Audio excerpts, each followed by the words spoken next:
아니야? 뭐? 저 인간 저건 쟤 오늘도 술술 풀리고 안 먹고 회수 갔냐? 내일도 신체 상태로 출근하겠구만. 아유. 고려 생활건강 술술 풀리고 음주전 한포가 당신을 지켜드립니다. 특허받은 천연 유래 성분 숙취 해소제 술술 풀리고를 은하계 최저가로 딴지마켓에서 만나보세요. 한글도 남보다 빨리 깨치고 참 똑똑했는데 갈수록 실력이 뒤처지는 것 같아 걱정이에요. 혹시 초등학교 교과서 본 적 있어요? 어려운 어휘가 너무 많아요. 학교에서는 어휘 개념을 하나하나 설명해 줄 시간이 정말 부족하잖아요. 그럼 어떡하죠? 내 아이의 어휘만큼은 내가 책임져야죠. 어휘 공부의 정성. 초등어휘 3천, 초등어휘 5천. 검색창에 초등어휘 3천을 쳐보세요.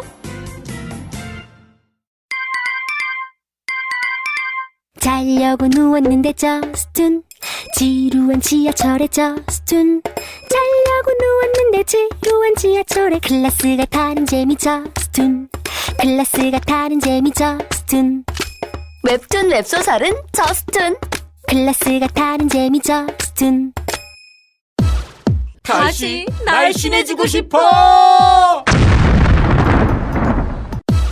다이어트 해야 하는데 좀 간단한 방법 없을까?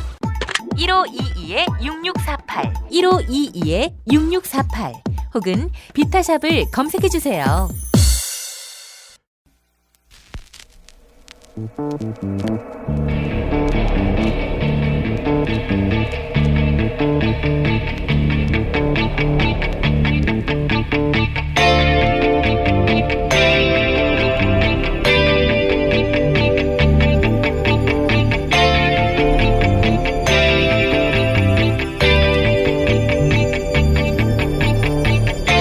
안녕하세요, 김어준입니다.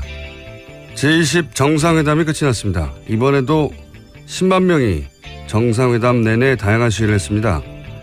200개가 넘는 전 세계 국가 중 겨우 20개국 정상만 모여 밀실에서 중대한 문제를 결정한다는 발상에 반대하는 거죠. 물론 G20은 그 GDP 합이 전 세계 90%에 이르는 국가들로 따로 모일만 합니다. 하지만 먼저 잘 살게 됐다고 해서 나머지 국가들의 미래에도 영향을 미칠 사안을 대신 결정할 권리가 있는가, 이런 문제 제기를 하는 거죠. 할 수 있는 이야기입니다.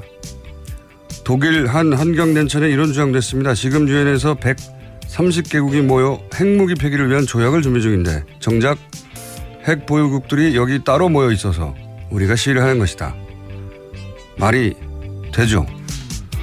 G20의 시위대를 보며 그런 생각을 합니다. 세계적 고민을 함께 할 20개 국가 중 하나가 될 정도로 우리가 세계 보편 이슈에 관심을 가져왔는가? 그런 질문을 스스로에게 할 때가 됐다. 20개국 중 신문 국제면이 가장 작은 나라 중 하나가 우리나라일 겁니다. 김어준 생각이었습니다.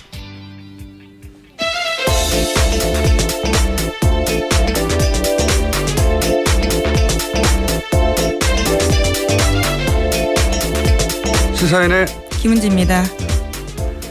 자, 힘든 월요일입니다. 힘내십시오.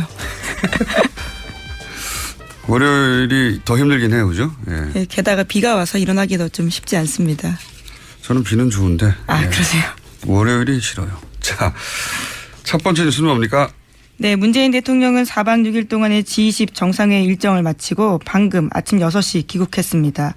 G20 정상회의 마지막 세션에서 문재인 대통령은 북한의 역량실조 문제를 언급했습니다. 국제사회가 대북 제재 틀 안에서 인도적 지원을 할 필요가 있다라고 말한 건데요. 또 G20 의장국인 독일의 메르켈 총리가 기자회견을 열어서 북한 문제에 대한 각국 정상들의 우려를 공개했습니다. G20이 이게 경제회담이거든요.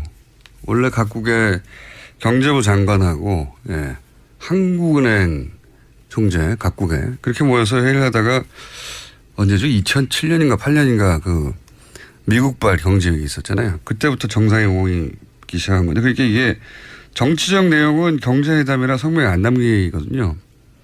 근데 이 마지막 기자회견은 북핵 문제니까 정치적 문제인데 이게 아마 우리 쪽 요청으로 기술적으로 이렇게 소화한 거죠. 성명에는 담길 수 없는데 의장국이 따로 기자회견하는 것으로. 정치적 이슈를 따로 기자회견 이렇게 하는 건 제가 알기로는 처음 있는 일로 알고 있습니다. 누가 이렇게 해달라고 혹은 하게 하는지 모르겠는데 잘한 겁니다, 이거. 잘한 건데 글쎄요. 이거를 잘했다고 자랑해 줄 곳이 없네요. 제가 보기엔 나도 잘한 건데 여기 참가했던 분들 중에 모실 수 있는 분이 있을지 모르겠습니다. G20 의장국 중에서요? 의장국이 아니라 제 말은 예. 수행했던 분들이 있겠죠. 뭐 외무부 장관이라든지 이 세션에 참여했던 통역을 대신 불러서 할 수는 없잖아요. 문재인 대통령이 나올 것 같지도 않고 섭외해 볼까 합니다. 자, 어떤 방식으로든. 다음 수는요? 네, 문재인 대통령이 마크롱 프랑스 대통령과 독일에서 마지막 정상회담을 가졌습니다. 촛불혁명과 정치혁명으로 당선된 두 정상이 대화를 나눈 건데요. 문재인 대통령은 같은 시기에 프랑스와 한국의 대통령이 됐으니 우리 두 사람은 아주 공통점이 많다라고 생각한다라고 말했습니다. 또 이어서 트리도 캐나다 총리와는 예정에 없이 만났습니다. 네. 인기 있는 젊은 정상들을 만났네요. 다음은요? 또 G20 정상회의 첫날인 지난 7일에 독일이 준비한 클래식 콘서트가 있었는데요. 이때 돌발 상황이 많이 화제가 됐습니다. 갑자기 트럼프 대통령이 왼팔을 옆으로 길게 뻗어서 문재인 대통령 손을 잡았습니다.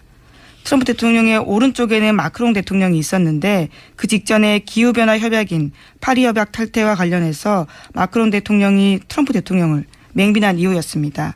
그래서 냉랭한 분위기였는데 이를 무마하려는 듯 트럼프 대통령이 문재인 대통령 손을 잡아서 화제가 됐습니다. 그 뒤에 이제 시진핑 국가주석이 앉아서 한 장에 트럼프 대통령, 마크롱, 어색했던 마크롱 그리고 문재인 대통령 그리고 뒤에 시진핑 뭐 이런 한 장 안에 그런 구도가 다 들어있어서 이 사진이 화제가 됐던 거죠. 근데 제가 알기로는 원래는 이 연주에 그 자리는 그 보도가 없던데 그 푸틴 자리였어요. 네, 지각을 해서 그 자리에 앉지 못했죠. 지각을 30분 이상 하는 바람에 그 자리가 문재인 대통령 자리가 됐다라고 알고 있습니다. 네. 원래 이제 대통령 G20 20개 정상이 다 착석해야 연주를 한다고 해요. 근데 당연하잖아요. 너무 오래 안 와가지고 그렇게 됐다고. 여담입니다. 중요하진 않지만 화제가 됐길래 사실이. 자, 다음 순요. 네, 이번 G20 정상회의 주요 의제에서 트럼프 미국 대통령은 고립을 자초했다라는 평가를 받고 있습니다. 주요 의제인 기후변화에서부터 미국은 다른 19개 나라와 맞섰습니다.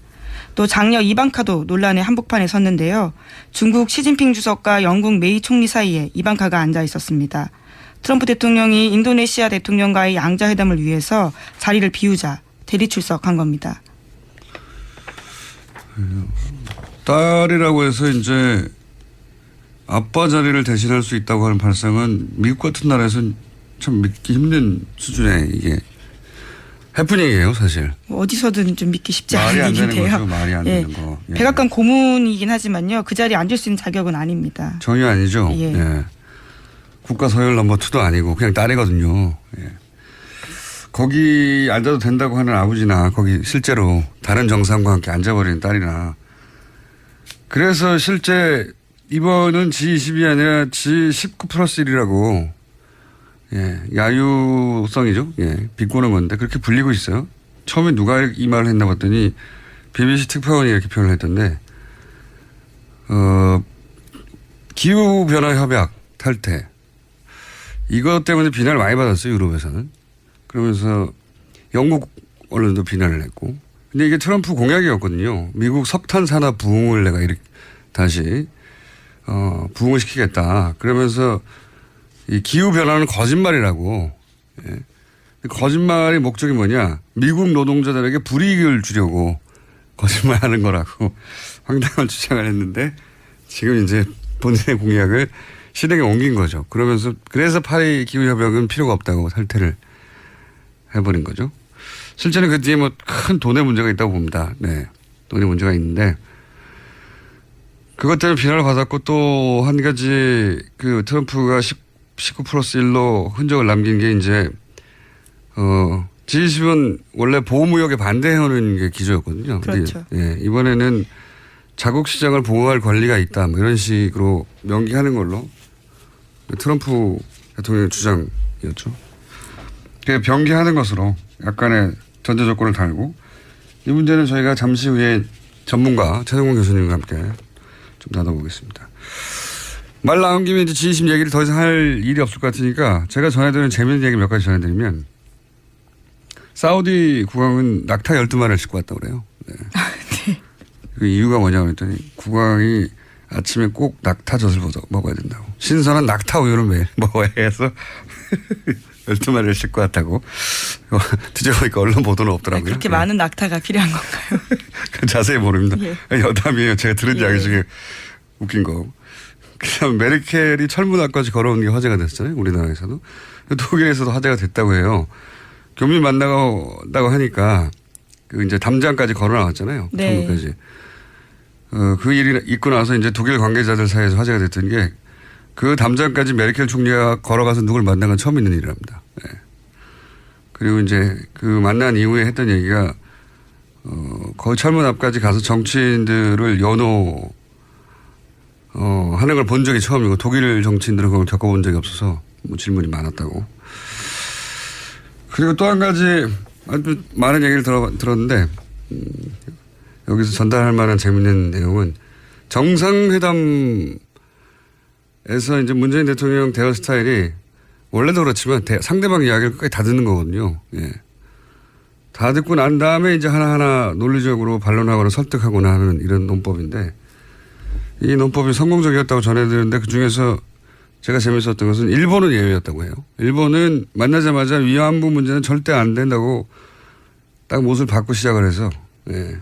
아베가 당황을 했었다는 전언을 들었습니다. 이 이야기를 전언이 아니라 직접 참석했던 당사자로부터 들어야 되는데 저희 사후회를 해볼게요. 이건 재밌죠. 예. 화법을 바꿔가면 일단은 그런 얘기 외에 동백나무 공수한 것도 큰 화제였죠. 네, 그렇죠. 김정숙 여사가 직접 심었습니다. 대단한 디테일, 대단한 상징이었다고 보는데. 자, 뭐 그 정도로 G20에 관련된 여담은 마무리하고요. G20에서 이제 결정되지 않은 것, 우리에게 미칠 영향들, 이건 저희가 잠시 후에 전문가들과 얘기 나눠보겠습니다. 자, 다음 주는요? 네, G20 정상회의 참석과 문재인 대통령의 외교 성과에 대한 야당의 평가가 엇갈리고 있습니다. 자유한국당과 바른정당은 호평을 했습니다. 반면에 국민의당은 외교 난맥을 보여준 빈약한 성과라면서 평가절하했습니다. 아마 자유한국당이 갑자기 이렇게 호평을 한 것은 정우택 원내대표하고 대여 전략이 다르잖아요. 홍준표 대표가. 예, 그렇죠. 대통령 외교 활동 중에는 청와대에 대한 비판 자제하겠다라는 게 홍준표 대표의 의중입니다. 예. 그래서 이렇게 갑자기 논평이 평상시하고 다르게 정반대로 나온 게 아닌가. 이 홍준표 대표 의중이 담긴 것 같고. 네, 물론 한미일 공동성명은 1994년 삼국 정상회담 이후에 처음이다라는 게 있거든요. 이제 그러다 보니까요. 거기에서도 의미를 짚어주고 있습니다. 한미일 공동성명은 사실 마음에 드는 건 아닌데 명확한 똑같은 일을 비슷한 논리로 얼마든지 비난하거나 칭찬할 수 있거든요. 근데 이제 이거 자체는 이제 홍준표 대표가 대여 전략을 이렇게 잡아가겠다고 하는 걸로 보여지는 거고요. 바른정당도 외유 기간 중에는 비판을 자제한다 얘기를 했었었죠. 예. 네. 예, 공동의 안보 이익 그리고 외교 이익들에 대해서 협치해 나가겠다라는 태도로 보입니다. 그런데 이제 국민의당은 비판을 하고 있는 건데요. 국민의당은 최근에 이제 각을 세우고 있으니까. 예. 네, 포토제닉용에 불과했다라는 식의 평가절하하고 있습니다. 뭐 비판하는 이유는 자기들의 정치적 목적에 따라 그럴 수 있는 거죠. 그럴 수 있는데 이건 좀 웃겼어요. 포토제닉 회담이었다는 거. 포토제닉은 칭찬이거든요. 사진 잘 받는다는. 예. 비난을 칭찬의 언어로 하는. 이건 좀 웃겼습니다. 이 워딩은. 포토제닉용. 예. 포토제닉용 회담이었다 이거잖아요. 예. 사진 잘 받는다는 얘기니까 포토제닉은 상도 있어요. 포토제닉 상. 기억해 보시면. 어쨌든 그런 반응도 있었습니다. 자, 다음 뉴스는요? 네, 검찰이 어제 이준서 전 최고위원에 대해서 구속영장 청구했습니다. 이 전 최고위원이 구속된다면 검찰 수사가 국민의당 윗선으로 확대될 가능성이 있습니다. 검찰은 또 이유미 씨의 남동생에 대해서도 구속영장을 청구했는데요. 이 전 최고위원 등에 대한 영장실질심사는 내일 오전에 열립니다. 그렇군요. 미필적 고의나 관련 전문 분석은 저희가 3부에서 박범계 의원과 함께 하겠습니다. 네.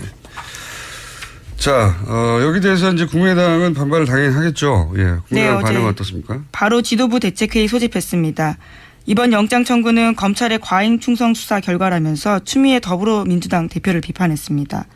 더불어민주당 같은 경우에는 국민의당의 당의 자체 진상 결과와 다른 내용이다라는 지적을 했는데요. 검찰 수사로 당의 관련성이 드러났음에도 불구하고 책임지기는커녕 공세에만 나서고 있다. 이렇게 비판하고 있습니다.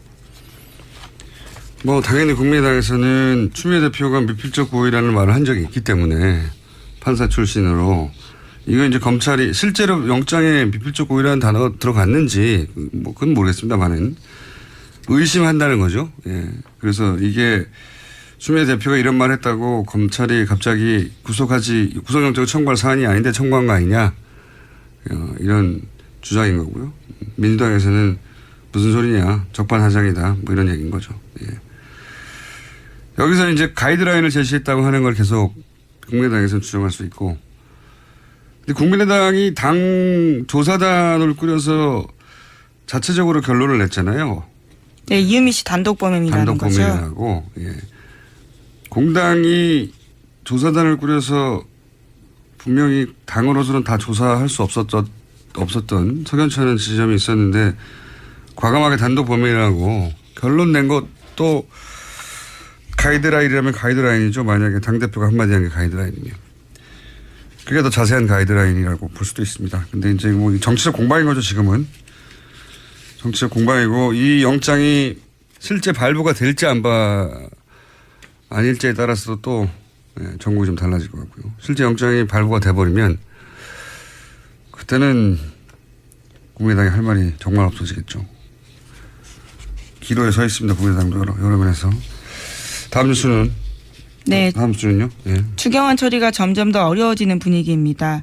야3당은 게다가 문재인 대통령이 오늘까지 재송부를 요청한 송영무 조대엽 장관 후보자에 대한 인사청문 보고서도 채택해줄 수 없다라고 날을 세우고 있습니다. 그렇죠. 뭐 계속 강경화 장관 김상준 위원장 때도 강행하면 파국을 맞이할 거라고 그랬죠. 파국은 오지 않았고. 근데 이번에는 어쨌든 추경도 걸려 있으니까요. 예. 추경이 통과가 잘 안 될 것 같아요. 예, 게다가 김희수 헌법재판소장 같은 경우에도 한 달째 지금 인준안이 표류하고 있는 중입니다. 그러니까요. 제가 말씀드렸잖아요. 2달 이내에 국무위원 구성이 안 된 건 처음이라고 우리 헌정사에서. 만약에 그 점만 강조해서 언론이 막 공격을 했다면 야당이 굉장히 괴롭겠죠. 추경이 통과되지 않은 것도 안 된다면 만약에 안 되는 것도 처음 있는 일입니다. 다 했던 일이에요. 예. 그전에는 문제가 없어서 했던 게 아닌데 아주 어렵게 길을 가고 있습니다. 그런데 이제 과거의 차이점이라면 야당이 그 정도의 비판을 받지 않는 거죠. 언론으로부터. 예. 자, 다음 순요. 이재용 삼성전자 부회장이 오늘 박근혜 전 대통령의 재판에 증인으로 출석할 예정입니다. 하지만 앞서 재판에 나왔던 삼성 임원들처럼 증언을 거부할 가능성이 크다고 합니다. 그러니까요. 삼성은 여러모로 참 대단합니다. 삼성전자가 대단한 회사거든요. 지금 이익이 세계 1위가 된 거잖아요. 그 애플을 제치고. 네. 정말 대단한 회사인데 여기 삼성의 오너도 참 대단합니다. 오너를 위해서 이러는 건데. 네, 대신에 법정 바깥에서는 말을 아주 많이 하고 있다라고 하는데요. 장애 여론전에 적극적이라는 보도도 나오고 있습니다. 삼성은 기자들한테 라오싱과 관련한, 그러니까 삼성의 속칭 말세타가 관련해서 자신들이 책임이 없다라는 취지 이야기들을 여러 차례 기자들한테 하고 있습니다. 말세타 관련 저희가 몇 번 다뤘죠. 네. 매매, 해제 관련.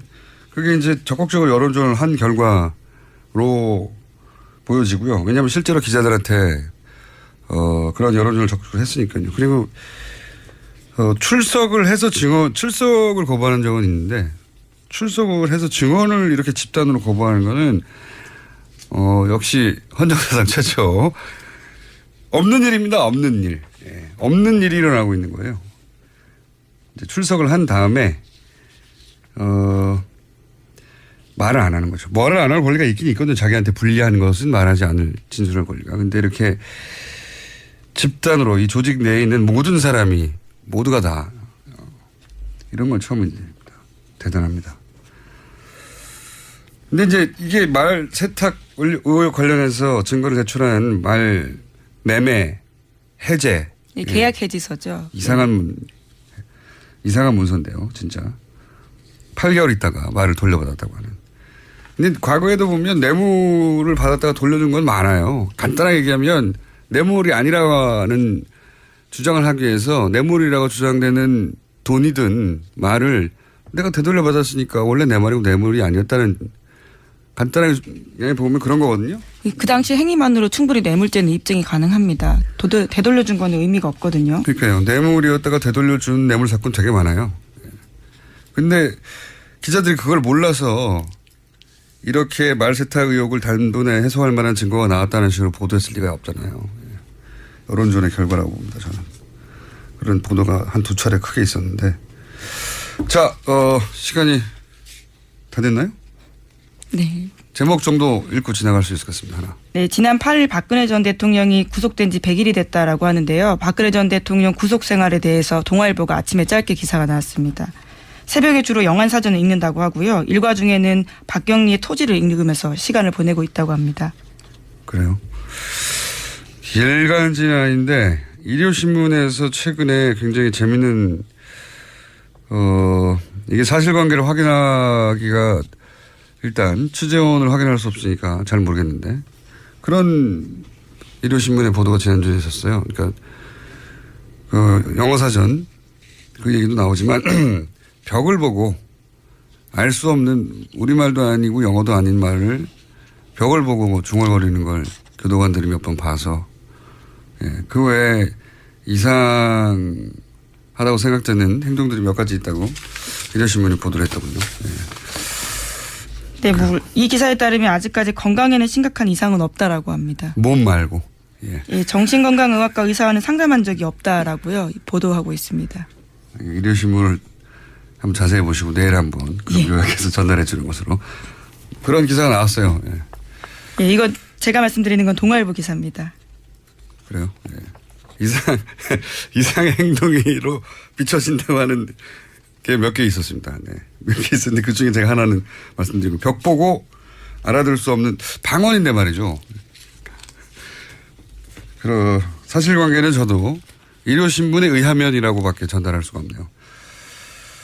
삼성 관련해서 정유라 씨가 증인 안 나가겠다는 정도의 뉴스가 있는 것까지 하죠. 정유라 씨가 안 나가겠다고 하죠. 예, 오는 12일입니다. 증인으로 채택됐는데요. 나가지 않겠다는 뜻을 밝혔습니다. 그러니까 이재용 부회장의 재판에 정유라 씨가 구속되느냐 안 되느냐가 대단히 큰 영향을 미칠 수 있다고 저희가 짚었었는데 정유라 씨는 아예 증인으로 나가지 않겠다고 하는 거죠. 예, 자신을 방어하는 최선의 길이다 이렇게 밝히고 있습니다. 그것도 그렇고 이재용 삼성 부회장이 만약에 뇌물죄가 무혐의가 된다면 그럼 뭐 줄줄이 관련된 박근혜 전 대통령이나 최순실 씨나 정유라 씨 모두 형이 확 줄어들겠죠. 예. 자, 오늘 여기까지 하겠습니다. 지금까지 시사인 김은지였습니다. 감사합니다. 골반 잡자 바로 잡자 바디로직 허리 통증 바로 잡자 바디로직 2017년 쿨 썸머 바디로직 라이트 출시. 통기성이 좋아 땀 걱정 없이 한여름에도 쾌적하게. 입은 듯 안 입은 듯 가벼움의 신축성은 그대로. 자세가 좋아지는 골반 교정 타이즈 바디로직 검색창에 골반 교정 바디로직 라이트. 아무도 묻지도 따지지도 않고 가입하셨다고요? 보험은 너무 어려워요. 걱정 마십시오. 마이보험 체크가 도와드립니다. 1800-7917 마이보험 체크로 지금 전화 주세요. 1800-7917. 이미 가입한 보험이나 신규 보험도 가장 좋은 조건을 체크해서 찾아드립니다. 인터넷 한글 주소 마이보험.com 또는 카카오톡에서 아이디 검색 마이보험을 친구 추가하여 상담하실 수 있습니다. 모닝똥? 제겐 사치였죠. 내가 토끼인지 토끼똥이 나인지 내가 변을 본 것인지 변을 당한 것인지 나는 바나나이고 싶다. 간혹 구렁이이고도 싶다. 미궁 대장사랑! 빅똥의 추억 미궁 대장사랑이 찾아드립니다. 혈중 콜레스테롤 개선과 배변 활동에 도움을 주는 건강기능식품입니다. 검색창에 미궁 대장사랑. 미궁 장사랑 이름 바꿨어요. 프로바이오틱스 12종 추가. 미궁 대장사랑.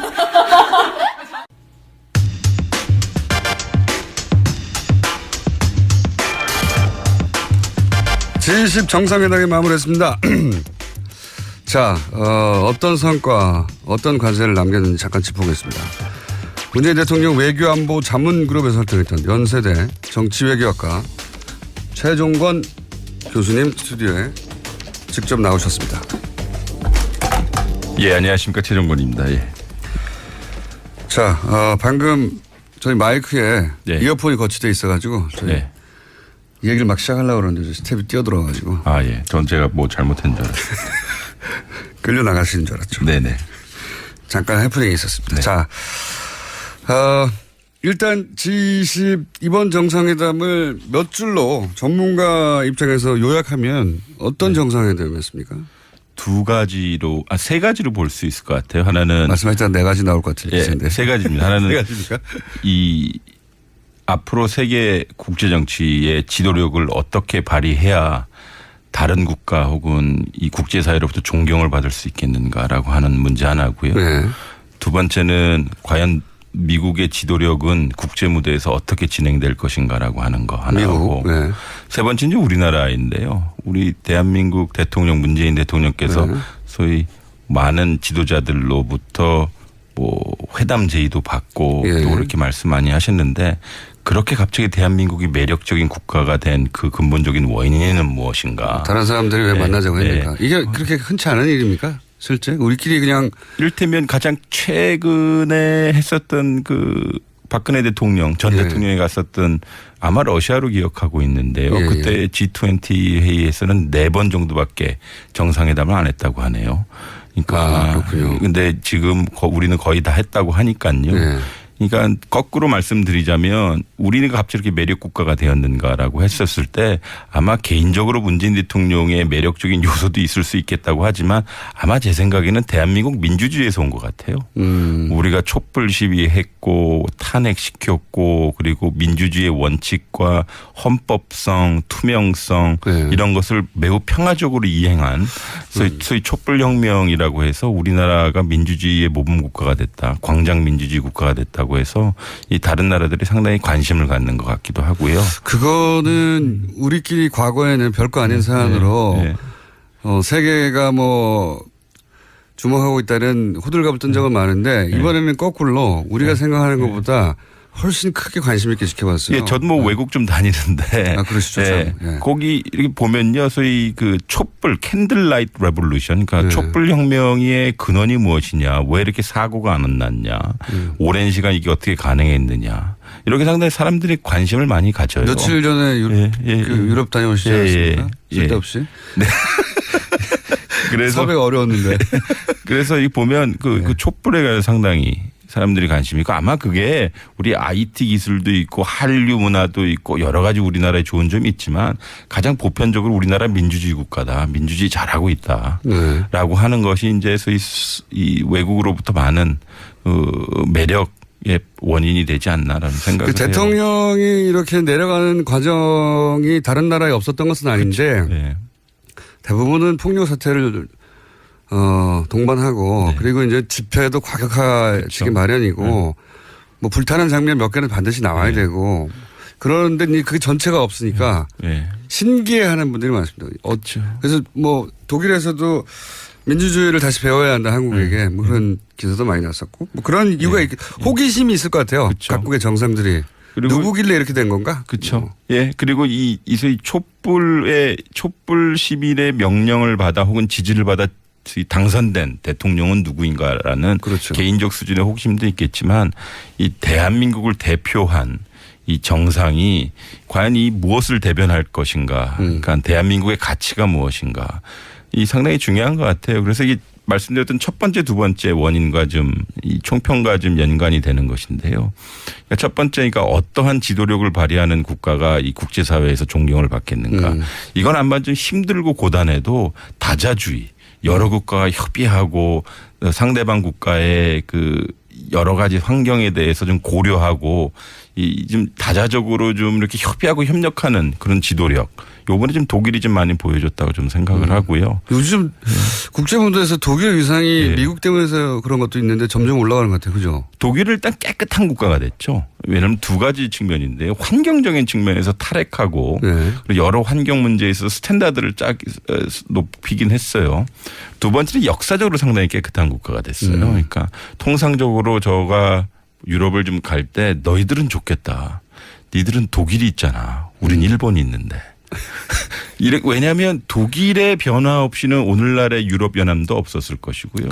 세계 전쟁의 평화도 없었을 것이고. 세계 전쟁의 2차 대전의 주역으로서 그 과거를 이 정도면 독일이 완전히 청산했다. 인정해 줄 만큼 했죠. 노력을 실제. 그리고 계속 청산하려고 하고 지금도 하고 있고요. 끊임없이 자기가 잘못했다고 주장하는 국가이니까요. 중고등학생 아직도 아이슈비츠 보내고요. 그렇죠. 예. 그래서 이런 것을 보면 이 소위 도덕적, 규범적 지도력은 어디서 오는가. 이 국제정치에서 결국은 이 보편적 우리 가치를 많이 이야기하는데 인권과 같은. 그런데 이것을 어떻게 상대방 국가에게 협력을 시키고 확대시킬까라고 했을 때는 힘을 가지고 할 수도 있겠지만 이 정당성과 정통성을 가진 협의와 협력을 통해서 설득하는 이 힘은 이 독일을 상당히 우리가 자세히 봐야 될 것 같고요. 그 반면에 이제 미국의 이 여러 가지 낯설은 모습들을 우리가 19+1이라고 이번에 G20에서 볼 수 있었죠. 이를테면 어떻게 보면 USA가 아니라 유나이티드 스테이츠 에메레트라고 요새 여기 농담을 한다고 하더라고요. 미국에서는. 그러니까 상당히 딸을 거기 안 친다거나 혹은 19개 국가들이 다 당연히 이 찬성하는 부분, 파리 기후 협약하고 기본적 가치라고 하는 자유무역 협정에 대해서 공정무역을 들이대면서 반대한다는 것인데 사실상 그럴 수도 있겠죠. 자기 나라의 이익을 위해서는. 근데 이 두 가지라고 하는 것, 이 자유무역 협정과 기후 협약은 미국이 마치 국시처럼 받들었던 그래서 추진했던 맞습니다. 이 글로벌 아젠다였거든요. 근데 이것을 갑자기 하루아침에 뒤집었다라고 하는 것을 자기들이 다른 보면 나라에 요구했던 거예요.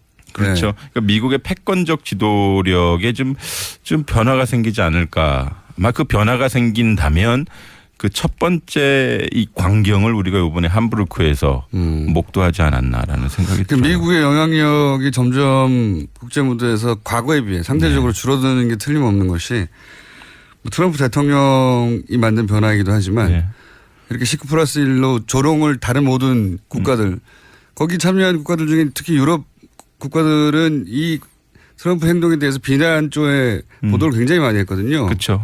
그리고 메르켈 총리가 그런 얘기도 했죠. 미국이 이렇게 만들어 놓은 세계 질서에서 미국 니네만 빠지려고 하고 있다. 그러면서 메르켈 총리가 또 부상하는 점도 있지 않습니까? 이 독일의 역할 미국하고 독일의 관계는요. 한국하고 미국의 관계보다 더 특별해요. 그래요. 이를테면 이 소위 나치 독일이 패망한 이후에 그것을 점령한 국가가 미국이고요. 그렇죠. 그리고 오늘날 독일이 부상하는 데 있어서 마샬 플랜이라고 해서 이 2차 세계대전 끝나고 나서 강력한 원조를 해줬고요.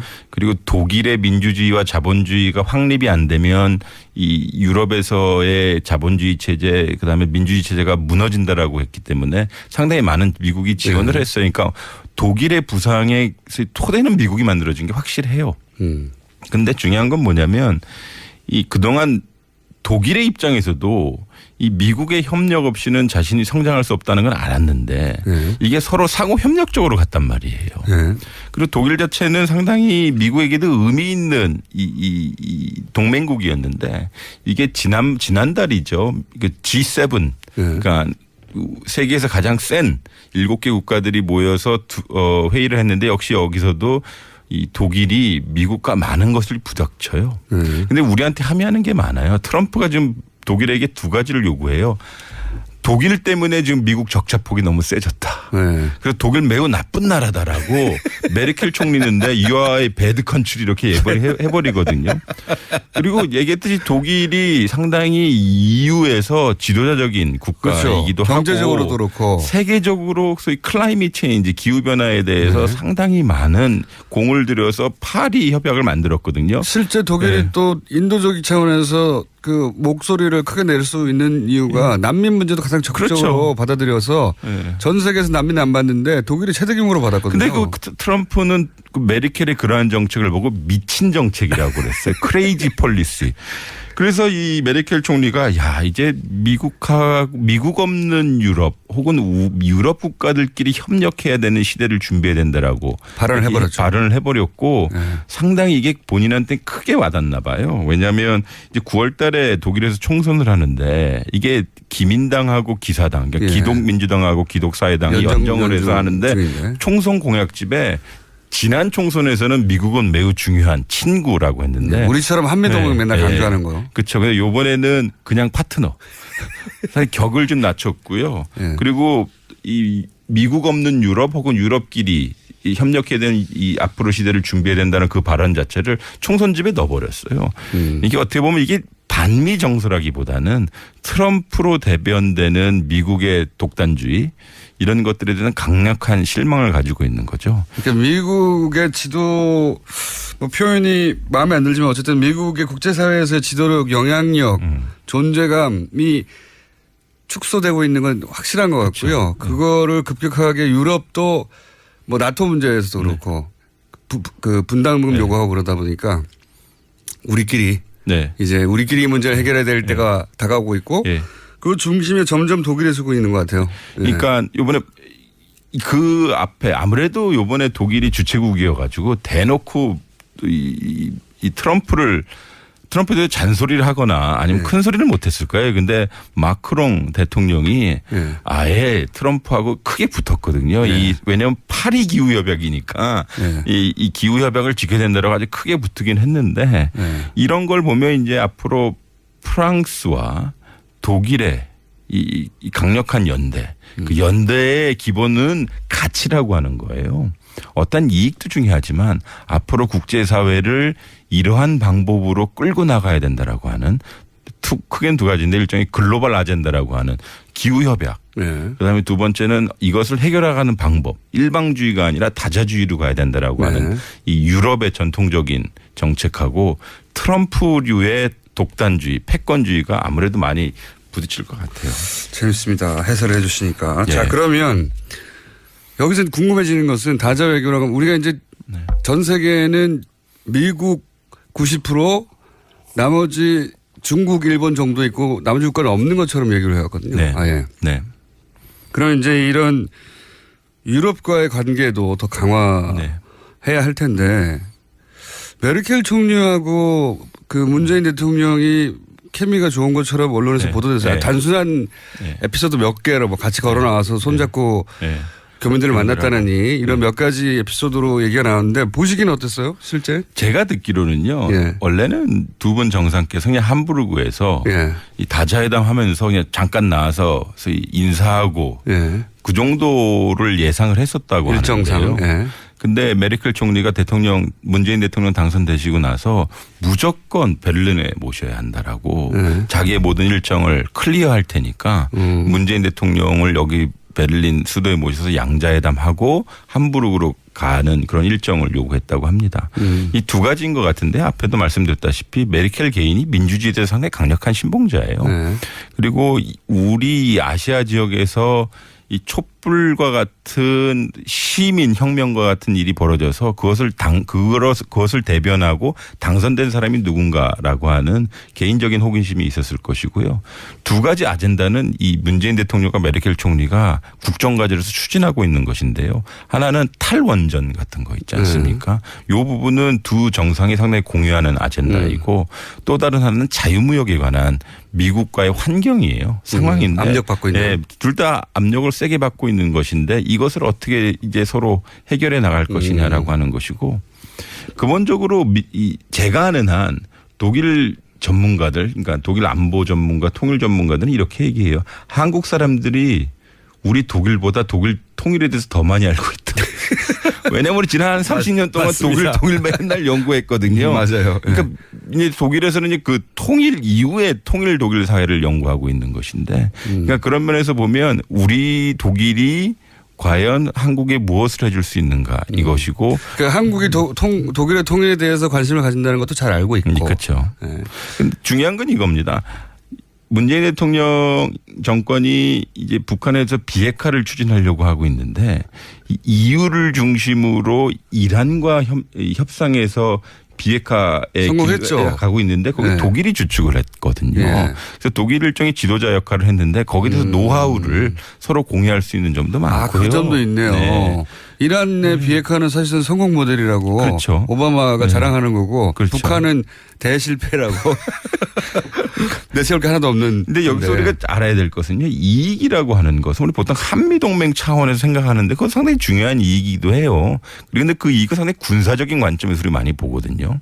근데 국제정치라고 하는 것이 몇 가지 관점에 따라서 바뀌기도 해요. 우리가 보통 유럽과 같은 국가 이야기할 때는 가치도 상당히 중요해요. 네. 그다음에 두 번째는 지식 공유도 상당히 중요하거든요. 네. 근데 이런 것들은 기본적으로 상대방이 제가 나랑 비슷한 민주주의 국가네. 나하고 좀 이렇게 좀 뭔가 좀 통하는 국가네라고 생각을 할 때 더 원활하게 되는 것이거든요. 그래서 터키하고 네. 유럽이 잘 안 되죠. 그러니까요. 그러니까 네. 종교적인 문제도 있지만 저기는 뻑하면 네. 쿠데타가 벌어지고. 사람들 잡아서 네. 감옥에 쳐놓고. 근데 제 입장에서 독일의 입장에서 봤었을 때도 나의 파트너 국가인 예를 들어서 한국이 제도적으로 투명해야 되고요. 내가 독일 국민의 세금을 받아서 행하는 외교 행위인데 이것이 인풋이 한국에 들어갈 때 상당히 투명하게 이 영향력이 있길 바라는 것이죠. 그러니까 이게 인지상정인데 그런 면에서 봤었을 때 대한민국을 강하게 하는 건 정말 민주주의인 것 같아요. 또 하나 메르켈 총리가 문재인 대통령에게 어떤 일종의 동질감이나 네. 지금 우리가 비슷한 처지 아니냐를 느꼈을 법한 대목이 메르켈 총리가 동독 출신이거든요. 그렇죠. 예. 네. 그 문재인 대통령의 이제 부모님들이 그 탈북이 아니죠. 그때는 피난민. 예, 피난민 출신이라 보면 이제 정상끼리 만날 때는 자료를 다 주잖아요. 그렇겠죠. 기본적으로 예, 예. 자료를 다 주는데 그런 데서도 동질감을 좀 느꼈을 것 같고요. 그리고 독일 언론도 사실 한국 촛불에 대해서 굉장히 많이 다뤘으니까 그렇죠. 예, 그 과정을 통해 당선된 당신이 누군가 하는 궁금증도 있었을 것 같고 그렇죠. 또 직접 만나보면 첫 만남, 두 번째 만남에서 문재인 대통령 싫어하는 사람 별로 없어요. 맞아요. 예. 네, 맞습니다. 그런 점들이 상승작용을 일으키지 않았을까. 예, 예. 실제 메르켈 총리가 유럽에서는 가장 중요한 지도자 중 한 사람은 부상한 지 오래됐지 않습니까? 그리고 메르켈 총리의 행보가 상당히 재밌는 게 특히 우리 관점에 있어서는요. 우리 한일 관계에 있어서 위안부 문제 상당히 큰 이슈지 않습니까? 네.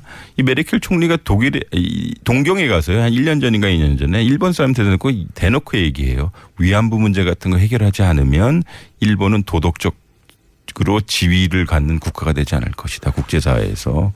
그러게 상당히 우리에겐 마음에 참 잘 드는 총리이고 이게 어떻게 보면 도덕적 가치, 규범적 가치, 그다음에 보편적 가치에 상당히 부합하는 지도자라고 하죠.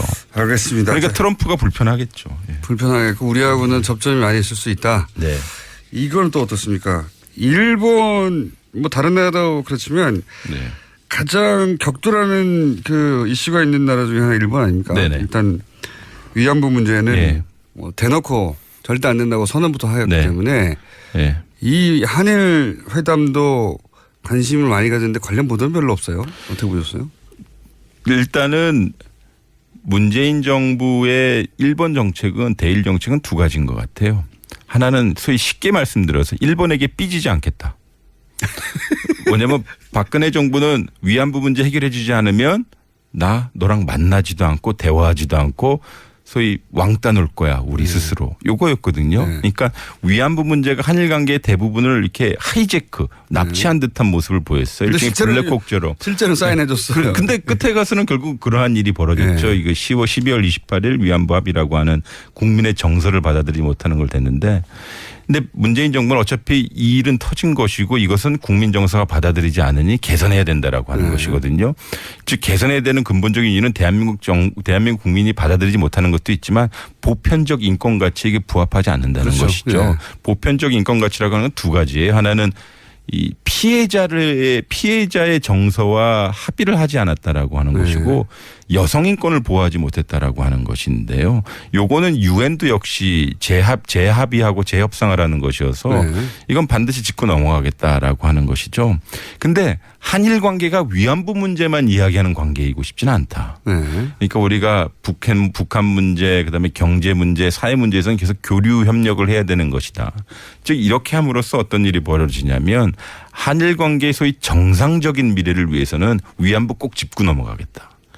이게 문재인 대통령의 개인적 신념이기도 해요. 그러니까 인권 대통령으로서 그다음에 여성에 대한 소수자에 대한 것 그리고 또 하나는 일종의 그 당시에 작은 세월호였던 거죠.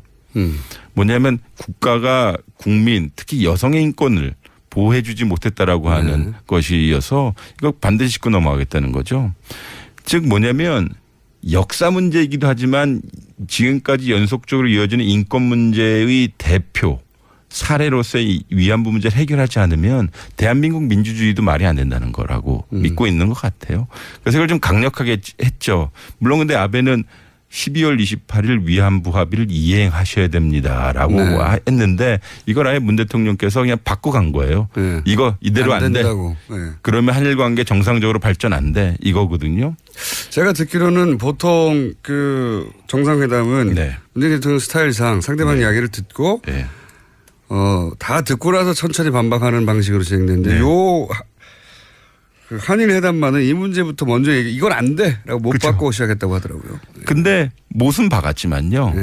나온 결과는 우리한테 그렇게 나쁘진 않아요. 첫 번째 이 위안부에 대해서 확실히 우리 자세를 다시 한번 상기시켜줬음에도 불구하고 한국과 일본 사이의 셔틀 외교 정상회담은 언제든지 할 수 있게 하고 기능적 협력은 계속 가야 된다라고 하는 것이거든요. 그게 아마 한일 관계의 이 현실이 될 수도 있겠죠. 우리 위안부 문제 때문에 우리 한일 관계 소위 쫑나는 건 아니니까요. 그 부분은 상당히 볼 필요가 있는 것 같아요. 알겠습니다. 그러면 이 정상회담을 퉁쳐서 우리 입장에서 가장 큰 성과는 뭐라고 보십니까? 정리해 보자면.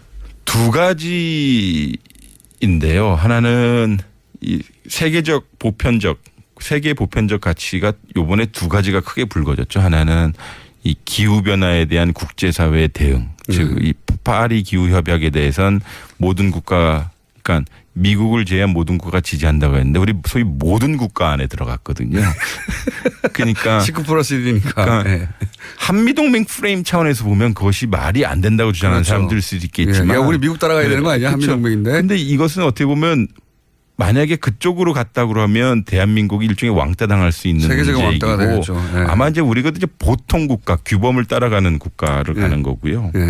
또 하나는 이제 자유무역 가겠다는 것인데 이제 미국이 얘기하는 공정무역보다 우리나라 이익이 극대화된 자유무역 요구 하겠다는 것이고 그리고 이제 부차적으로 이제 대한민국 정말 매력적인 국가가 된 이유가 말씀드리지만 결국은 우리 시민의 힘으로 이 부정한 정부를 교체했다라고 하는 것 하나, 그다음에 공정한 선거, 투명한 선거를 통해서 새로운 대통령을 뽑았다는 것 둘, 그 대한민국 민주주의가 강해진 것 이거 역시 보편적 가치여서 좀 대한민국이 이제 보통스러운 국가가 되는 것이 아닌가라고 생각을 했습니다. 보통스러운 국가는 일본의 목표인데.